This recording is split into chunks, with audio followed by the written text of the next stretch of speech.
Santa Claus does not forget. Welcome to Whispering Archive.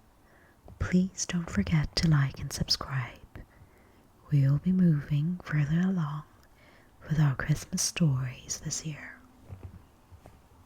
Santa Claus does not forget. Birdie was a very good boy. He was kind, obedient, truthful, and unselfish. He had, however, one great fault. He always forgot. No matter how important the errand, his answer always was, "I forgot," when he was sent with a note to the dressmaker. His mother would find the note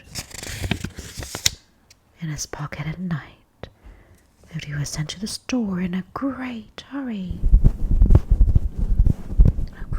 to get something for tea, he would return late, without the article, but with his usual answer. His father and his mother talked the matter over and decided that something must be done to make the little boy remember. Christmas was near, and Birdie was busy making out a list of things which Santa Claus was to bring him. "Santa Claus may forget some of those things," said his mother. "He cannot," replied Birdie, "for I shall write sled and skates and drum and violin and all the things on this paper. Then when Santa Claus goes to my stocking, he will find the list. He can see it and put the things in as fast as he reads." Christmas morning came, and Birdie was up at dawn to see what was in his stocking. His mother kept away from him as long as she could, for she knew what Santa Claus had done. Finally, she heard him coming with slow steps to her room.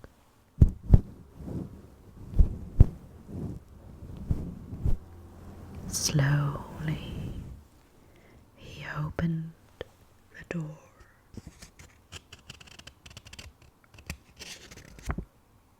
And came towards her. He held in his hand a list very much longer than the one he had made out. He put it in his mother's hand while tears of disappointment fell from his eyes. "See what Santa Claus left for me, but I think he might have given me one thing besides." His mother opened a roll. It was a list of all the errands Birdie had been asked to do for 6 months. At the end of all was written, in staring capitals, "I forgot." Birdie wept for an hour.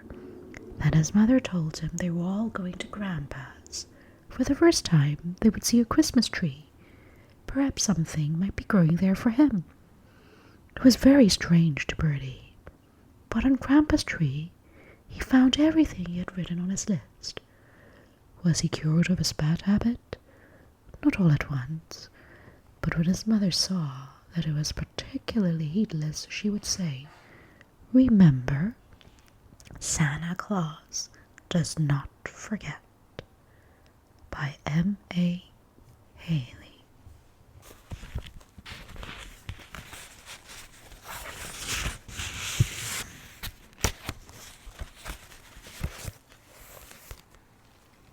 Merry Christmas.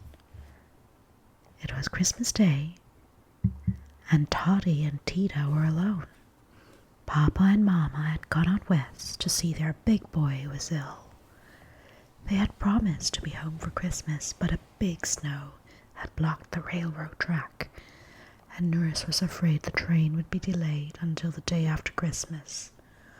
What a dull Christmas for 2 little girls, all alone in the great city house, with only the servants. They felt so lonely that Nurse let them play in the big drawing room instead of the nursery. So they arranged all the chairs in a row and pretended it was a snowed-up train. Tita was a conductor and Toddy was the passengers.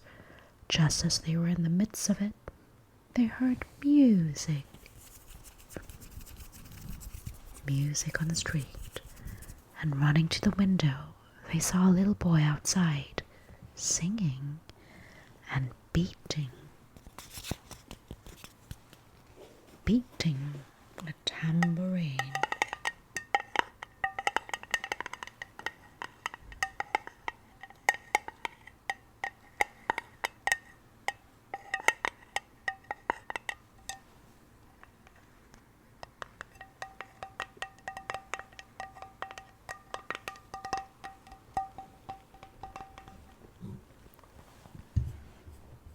"Why," said Tita, "his feet are all bare.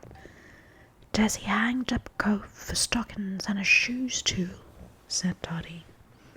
"Let's open the window and ask him." But the great window was too high to reach, so they took Papa's cane and pushed it tip. The little boy smiled, but they could not hear what he said. So they told him to come in and ran to open the big front door. He was a little frightened at first, but the carpet felt warm to his poor bare feet. He told them that his name was Guido, and that he had come from Italy, which is a much warmer country than ours, and that he was very poor, so poor that he had no shoes, and had to go singing from house to house for a few pennies to get some dinner. And he was so hungry. "Poor little boy," said Tita. "Our mamma is away and we're having a pretty sad Christmas, but we'll try to make it nice for you." So they played games and Guido sang to them. Then the folding doors rolled back, and there was the dining room and the table all set, and Thomas, the black waiter, smiling, just as if it had been a big dinner party instead of two very little girls. Nurse said, "Well, I never," when she saw Guido, but she felt so sorry for the lonely little girls that she let him come to the table. And such a dinner as he ate! He had never had one like it before.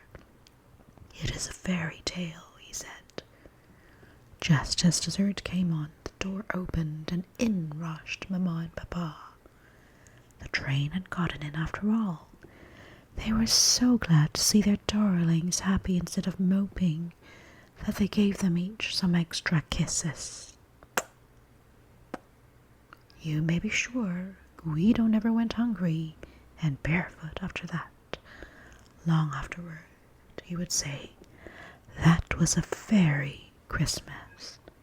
That night, after Tita had said her prayers, she said, "Mamma, I know something.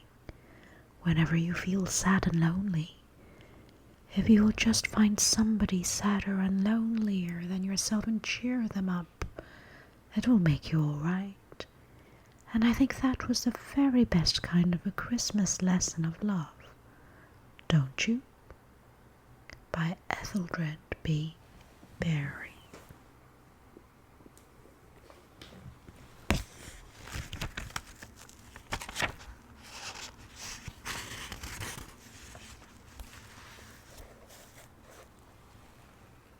The ball game. Did you ever know a boy make believe he had a toy? That's the way babies play.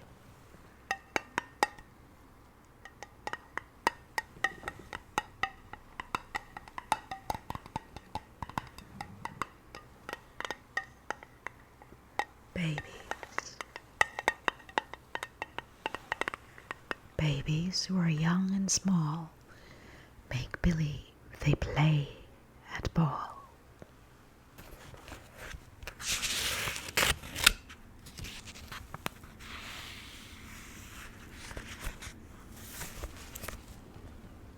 Christmas Day.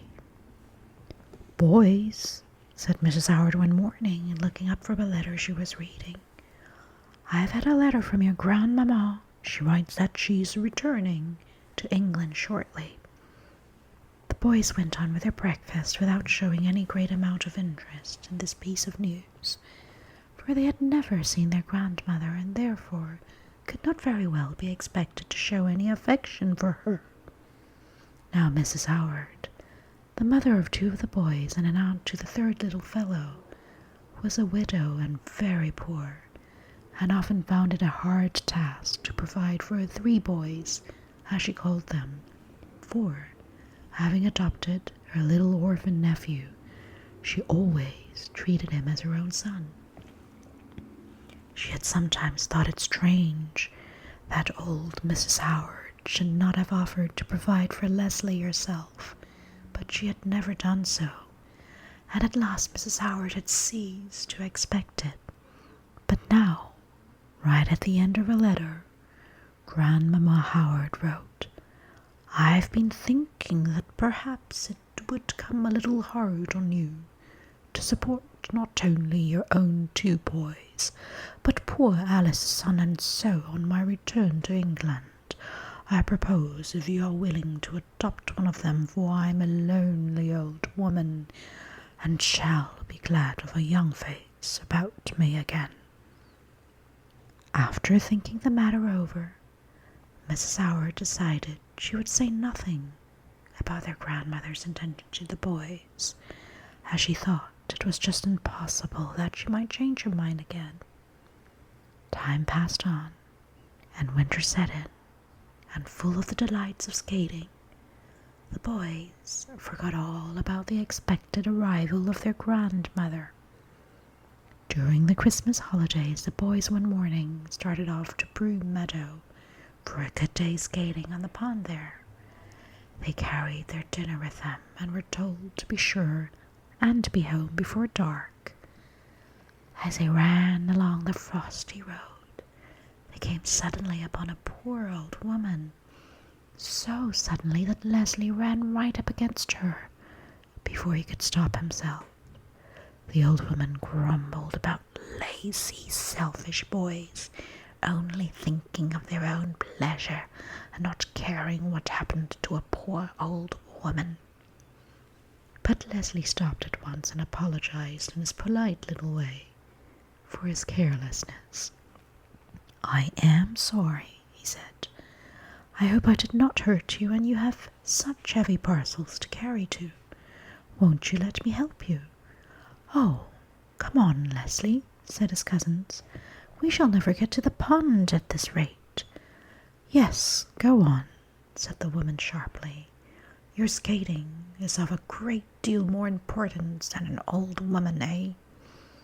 But Leslie's only answer was to take the parcels and trudge merrily along beside his companion. On the way to her cottage, the old woman asked him all sorts of questions about himself and his cousins, and then, having reached her cottage, dismissed him with scarcely a thank you for the trouble he had taken. But Leslie did not take it much to heart. He raced along, trying his hardest to overtake his cousins before they reached the pond, and was soon skimming about with the rest of them.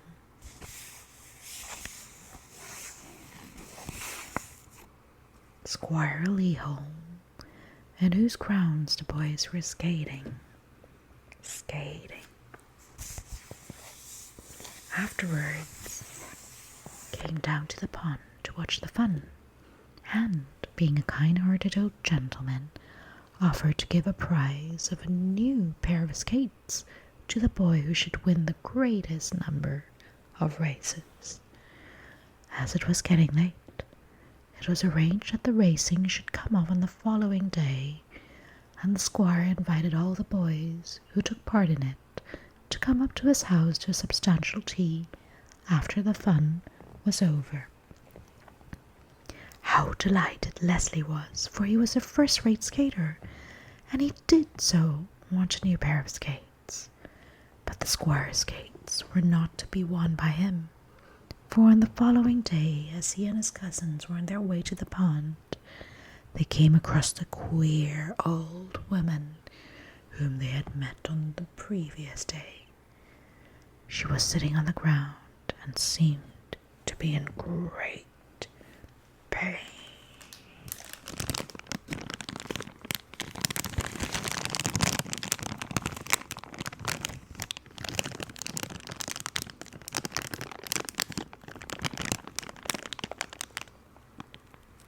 The boys stopped to ask what ailed her, and she told them that she had slipped and twisted her foot and was afraid that her ankle was sprained, for she could not bear to put it on the ground. "You mustn't sit in the cold," said Leslie. "Come, try and get up, and I will help you home." "Oh, Leslie," cried both his cousins, "don't go. You will be late for the races and lose your chance of the prize." Poor Leslie! He turned first red, then white, and said, in a husky tone of voice, "Never mind, you go on without me." "You're a good laddie," said the old woman. "Will you be very sorry to miss the fun?" Leslie muttered something about not minding much, and then the brave little fellow set himself to help the poor old woman home as gently and as tenderly as he could. She would not let him come in with her, but told him to run off as quickly as he could, and perhaps after all he would not be too late for the skating. But Leslie could not bear to leave her alone and in pain, so he decided to run home and fetch his aunt. When Mrs. Howard arrived at the cottage, you can think how surprised she was to find that Leslie's poor old woman was none other than Grandmamma Howard herself, who, wishing to find out the real characters of her grandsons, had chosen to come in his disguise to the little village where they lived. You will easily guess which of the three boys Grandmamma chose to be her little companion. And oh, what a lovely Grandmamma she was, as not only Leslie but his cousins too found out. She always seemed to know exactly what a boy wanted, and still better, to give it to him. Walter and Stanley often felt terribly ashamed of the selfish manner in which they had behaved, and wished they were more like Leslie. But Grandmamma told them it was never too late to mend, and they took her advice, and I'm quite sure that at the present moment, if they were to meet a poor old woman in distress by the roadside, they would not pass her by as they once did Grandmamma Howard. By Anna Morrison.